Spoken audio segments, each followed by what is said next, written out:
Hi.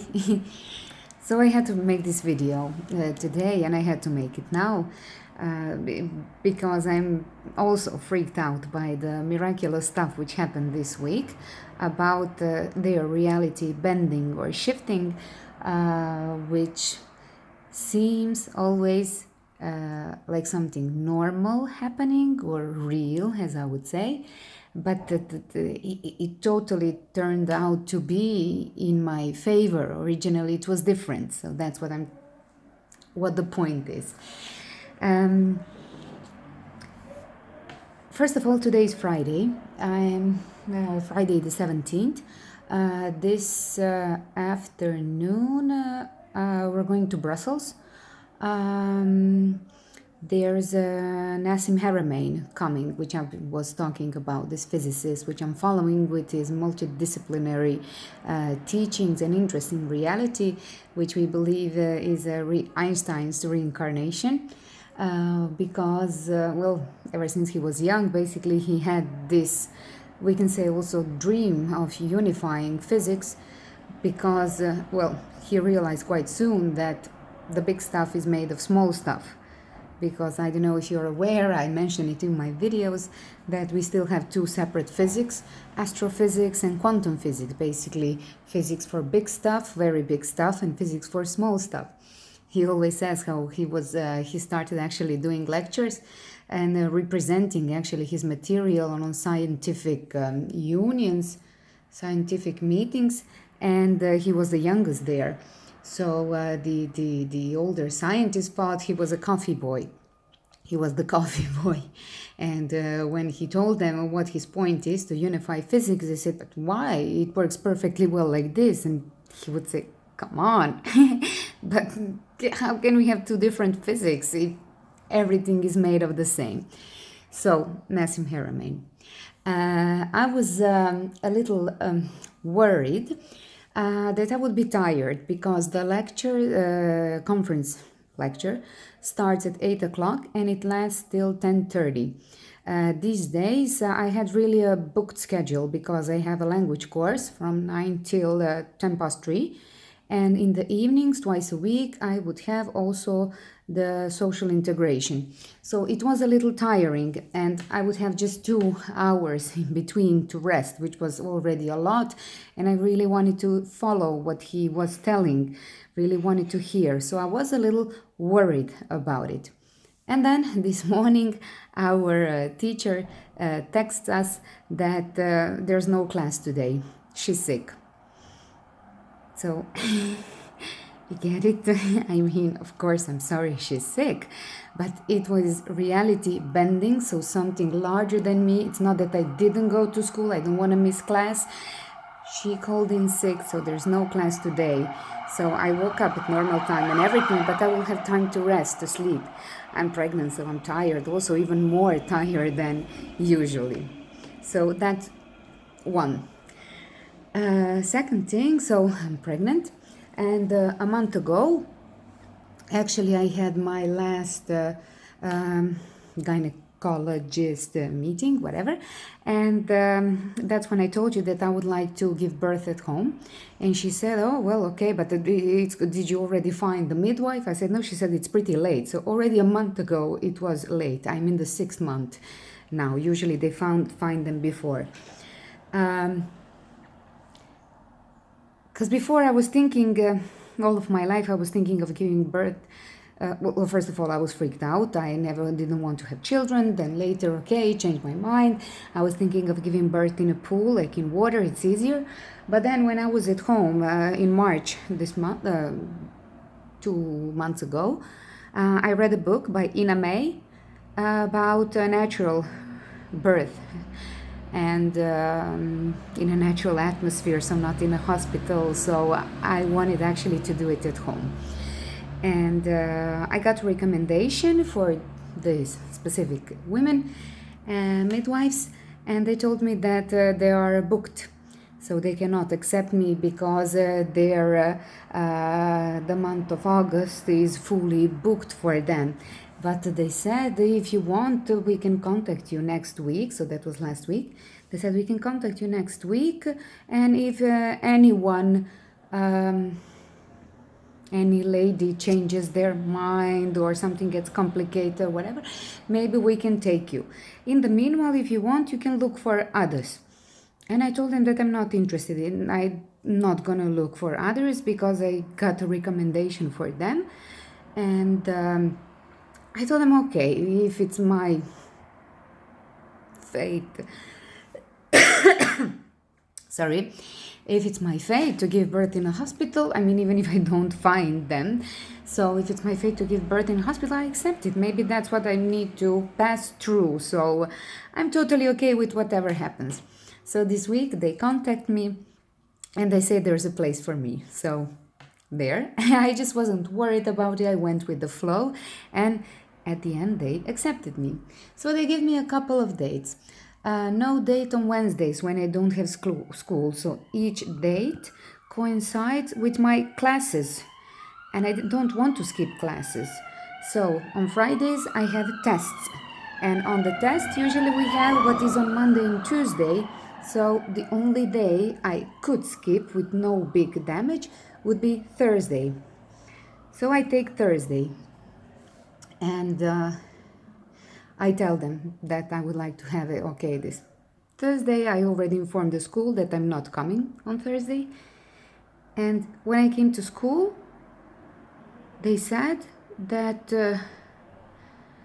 in 2 weeks there is one day when we're not having school. And they gave me that as one of the dates. And I was thinking, okay, but it's stupid now to change it. I mean, it was late to find them. I found them. I don't want to change the dates now. So, but then I said, I don't want to miss school. So what shall I do? And I said, okay, go with the flow.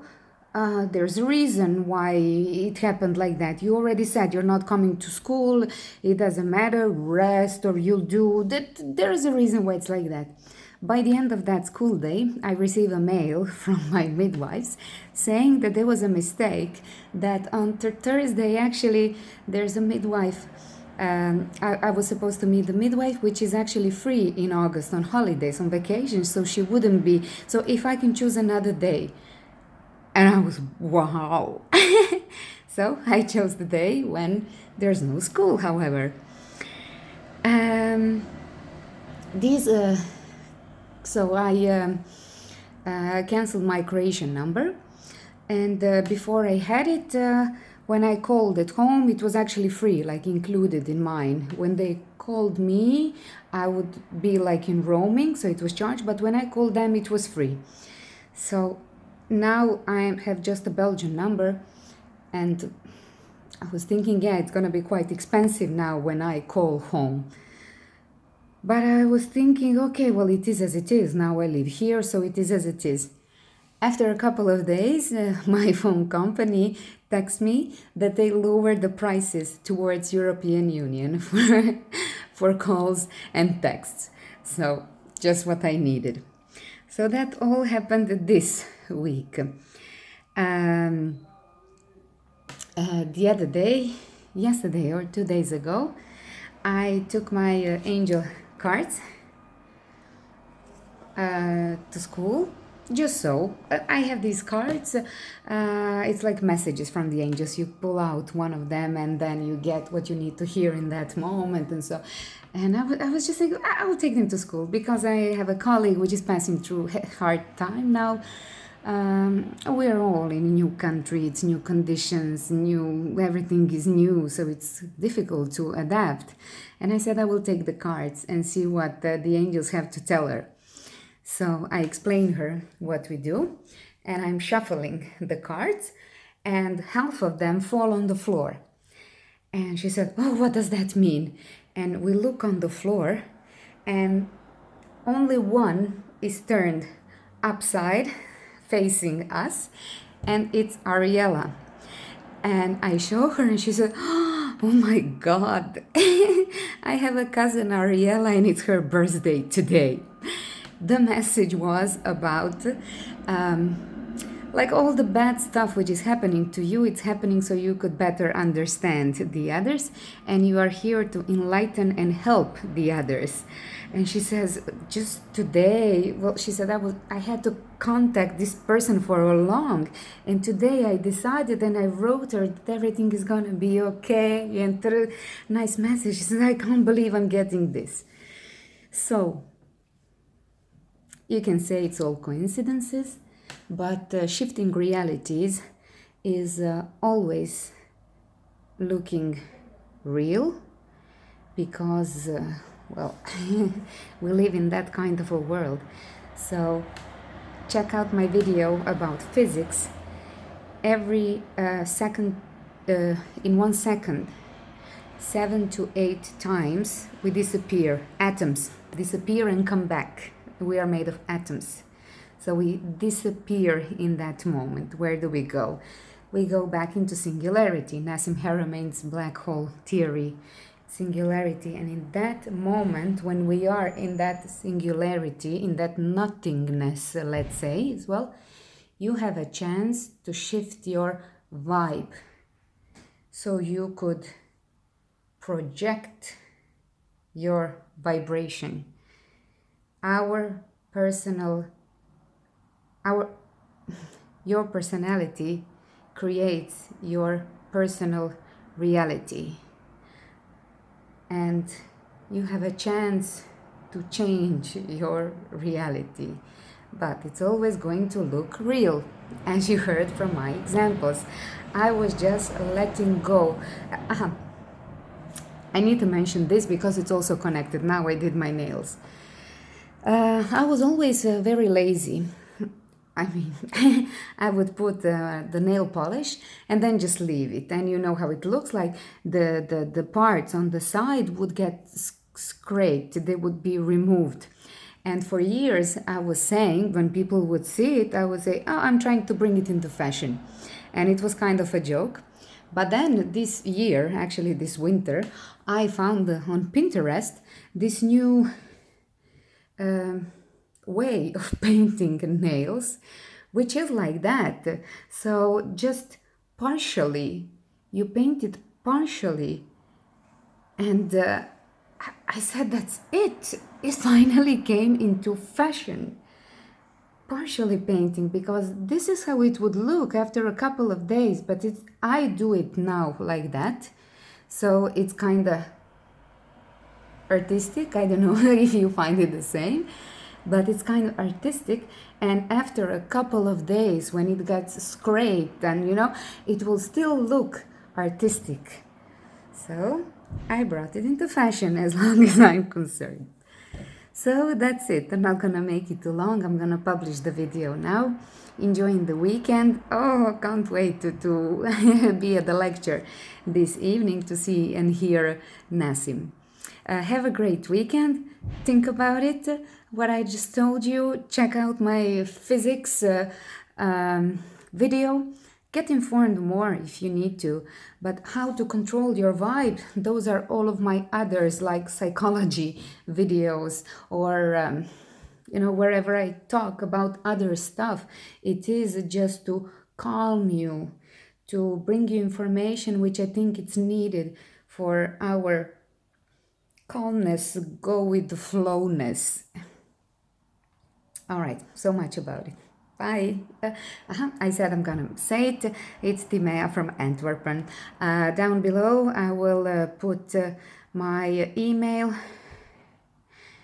Instagram, Facebook page if you want to follow, or if you want to contact me. There. Bye.